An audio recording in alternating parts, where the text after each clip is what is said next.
So the quote is this. It says, "I only write when inspiration strikes.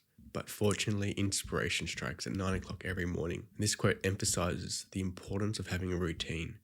Even Michael Phelps, the greatest Olympian of all time, he had a routine of exactly what he knew he would do to win the gold medal, what the warm-up was, what his stretching routine was, how he put on his swimmers, how he put on his goggles, how he did his, arm circles before he went in the water, how he dove in the water every stroke. He visualized it and he created a routine of exactly what he needed to do to win the gold medal. And eventually he won the most gold medals of all time. And so routine creates results. And if you think of the opposite, if you don't have a routine, it creates chaos, and chaos doesn't create any results. So if you haven't got the results you want, it's because you're not doing the right routine. So let's try and fix your routine, because right now is the right time to do it. Because being able to do deep work is a skill that's in low supply but high demand. It's in low supply because no one can do it. No one can sit down and focus. Everyone's attention span is completely fried. So if you can learn this skill right now, it's one of the most valuable skills you can learn. If you want my help to learn it, you can scroll down to the description and click the first link right now. You join a free community of other people wanting to learn the skill of deep work. And I can help you one-on-one personally, and we can make deep work a daily habit, doing 3 hours of effortless, focused deep work. If you want to learn the most valuable skill in today's day and age, scroll down to the description and join my free community right now. Now we're going to go over my deep work routine, and it starts with preparing the night before. If you fail to plan, you plan to fail. So setting a bedtime alarm ensures you get enough rest. Like if you want to wake up and be an early morning person, say you want to wake up at 6 o'clock in the morning, if you don't get 8 hours sleep, or if you don't set an alarm at least 9 hours before the time you want to wake up, it's unlikely that you're going to wake up at that time. So you're going to bed at 12 o'clock and you want to wake up at 6 o'clock, you probably are not going to be able to do it. You end up going to wake up at 8, 9 o'clock in the morning. So if you want to wake up at 6 o'clock, set an alarm 9 hours before 6 o'clock, which is 9 p.m. And that's your time and your cue to go to bed. So always set a bedtime alarm if waking up early hasn't become a routine yet.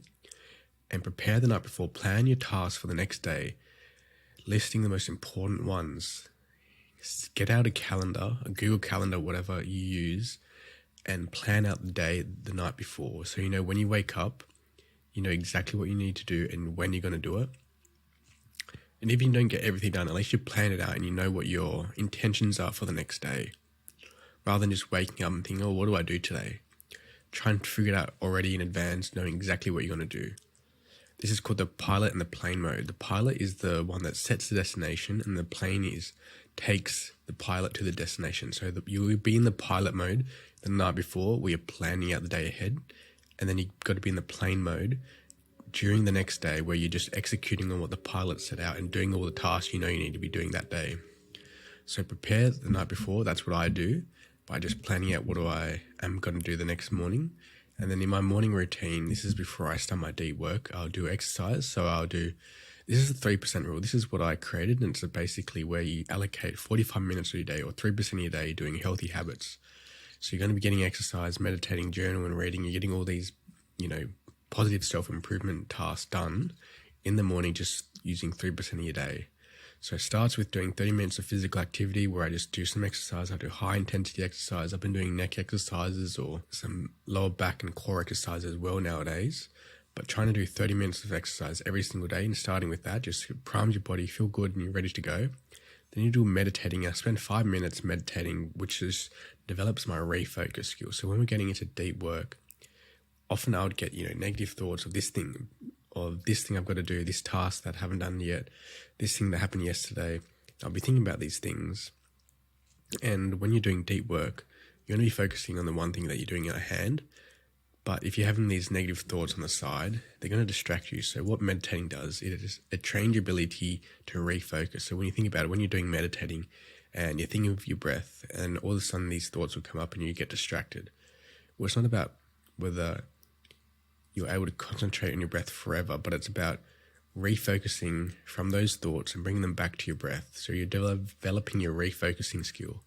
So I do 5 minutes of that every single day to develop my refocusing skill. Then I would journal, where I'm just writing down my goals or thoughts or different ideas I've got and planning out what I want to be doing over the next week, month, or even just today.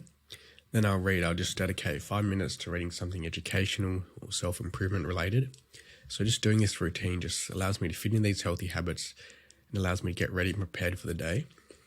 Once I've done my morning routine, then I'll make sure my environment's set up. I'll have a distraction-free workspace where I've literally just got my desk and my laptop and maybe a water bottle and some tissues in case I'm sick at the moment. I need to blow my nose. And I'll use noise-cancelling headphones or binaural beats. So I'll put on noise-cancelling earplugs or my AirPods. And when I put my AirPods, I listen to binaural beats about 40 hertz, which just increases your focus chemicals in your brain and also increases your motivation. And then I'll also have all the necessary tools and materials ready. So I'll set it up the night before where I'll say I'm going to be making YouTube videos. I'm going to be using Notion or some sort of software. I'll set up it on my laptop the night before. So when it comes time to opening my laptop, I've already got the work set up that I'm going to be doing first thing in the morning. Once my environment's set up, then I have a structured work block. So the principles are working in 90-minute blocks with short breaks in between. So 90 minutes is just our natural focus cycle that our body goes through in 90-minute increments. Then I focus on one thing at a time, and I try not to do multitasking where I'm doing multiple things at once. Even just doing the whole day, I try and do one big project in that one day. I found that doing that has allowed me to be way more productive, where I just focus on getting one thing done that day. Now I use tools like Notion or Trello to keep track of my tasks and progress. So they're the main principles that I focus on. And in terms of applying these principles, this is the tactic. This is how my deep work sessions are structured. First, I'll have the warm-up where I do 2 minutes of HIIT. I'll listen to some binaural beats and I'll review my weekly progress of what are the 3 things I want to be doing this week, how are they going, and what am I doing today to make further progress towards my weekly progress. And then once I've done my warm-up, then I'll align with what am I doing for this deep work session. I've got to organize my environment, make sure my water bottle's filled, my priority work is open and nothing else. And I'm turning on the toggle timer, which is what I use to track my deep work. Once I've organized my environment, then I start my deep work and I do it for 90 minutes. Once I've done that, the timer will go off and I'll have a break where I just do a bit of HIIT or I go to the bathroom, just relax, look outside, try not to do anything strenuous.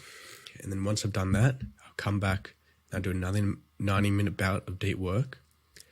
And once I finish that, I'll reflect. This is my checklist, which lasts about 1 to 2 minutes, where I'll turn off the time tracker. I'll open this year's hours and I'll update my weekly hours. So basically, this is just the deep work tracker that I use to track all my statistics of how much deep work I've done. And then I'll update that tracker and then I'll review myself, what did well and what could I have done better, and implement those tactics straight away. So if I thought, I had to refill my water bottle again, well, then what I would do is I would say, I had to refill my water bottle, make sure my water bottle's filled every time. And also I could potentially have another water bottle next time. So I try and think of ways I could improve during my deep work session afterwards. Once I've done that, and I've gone through my whole structured deep work session, I've done 2 blocks of 90 minutes, which are about 3 hours of deep work. My routine is to take breaks and move. So what I start to do is incorporate, short physical activities during breaks, like I mentioned earlier, just doing about a bout of HIIT exercise, which is high intensity interval training, where you're doing star jumps, squats, burpees, jumping squats, anything just to get your heart rate up. I also like to do stretching, going on a foam roller and just rolling myself out, going for a walk, and just keep my energies up. We're just recharging your batteries as well, and just making sure I'm hydrated and having healthy snacks available just during my rest breaks to make sure I'm regaining energy. Because if you think about it, a professional athlete, they might go to a game and the game might be 90 minutes, like a soccer match. Within that 90 minutes, they have a 45-minute first half and then they have a break, and then they have another 45 minutes, but they've always got that halftime break. Same thing for deep workers.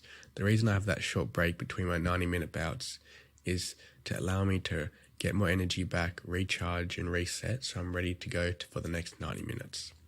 Now you're probably thinking right now, well, I don't have time for a detailed routine. Well, if you don't have a detailed routine, then you can break it down into bigger chunks of what are some manageable parts you can actually gradually incorporate. So maybe you can do like that short warm-up.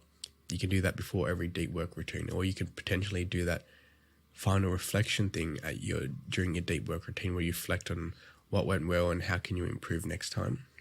And if you can't stay focused for long periods of time, you don't have to do that 90-minute bouts. You can start with 30 minutes until you gradually can get up to 90 minutes, or you can start with 30, 60, 90-minute bouts where you're sitting down and focusing.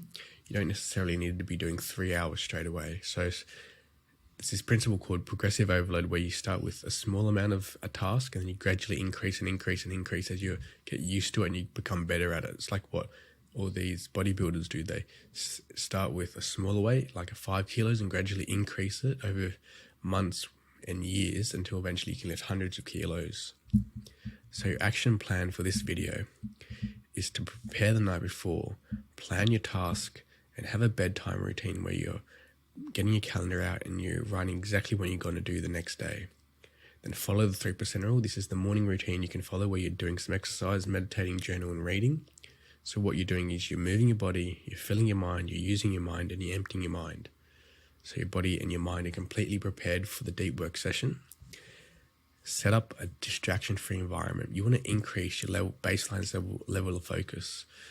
And in order to do that, you got to remove as many distractions as you can. Set up your environment so it's optimized for you to get into deep work.